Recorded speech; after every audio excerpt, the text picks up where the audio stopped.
So we have the family of dogs. So the two black dogs are the kids of the lab and the Malamute here. And the owners have really struggled with these dogs. Pulling them, lunging, aggression. Hey. And this is the first time I've actually walked them all together.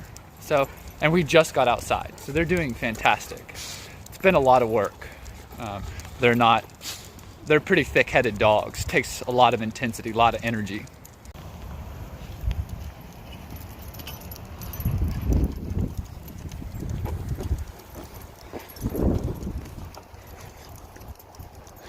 We're gonna be taking everyone into the woods.